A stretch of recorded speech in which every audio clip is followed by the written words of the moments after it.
अशी जर टमाट्याची चटणी करताल तर फ्रीज शिवाय 2 दिवस टिकून राहते, शिवाय तुम्हाला भाजीचीही गरज पडणार नाही। त्यासाठी मिक्सरच्या भांड्यामध्ये 1 इंचाचं आलं, 7 ते 8 लसूण पाकळ्या, 7 ते 8 सुक्या खोबऱ्याचे काप आणि 1 चमचा जिरे, 2 चमचे तीळ टाकून मिक्सरला पाणी न टाकता छान असं पावडर फिरवून घ्यायचं।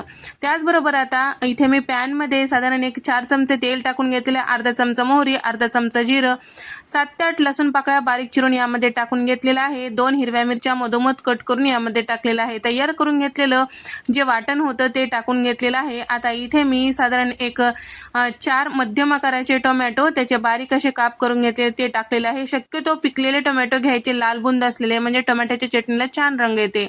मुठभर कोथिंबीर टाकून घेतलेली आहे, चमचाभर लाल मिरची पावडर टाकून घेतलेली आहे, अर्धा चमचा हळद, 1 चमचा धने पावडर, अर्धा चमचा गरम मसाला, 1 चमचा काश्मीरी लाल मिरची पावडर आणि त्याचबरोबर चवीपुरतं मीठ, पाव चमचा हिंग टाकून घेतलेला आहे। 2 चमचे इथे मी साखर टाकलेला आहे, म्हणजे टोमॅटोच्या आंबटपणाला बॅलन्स होतो।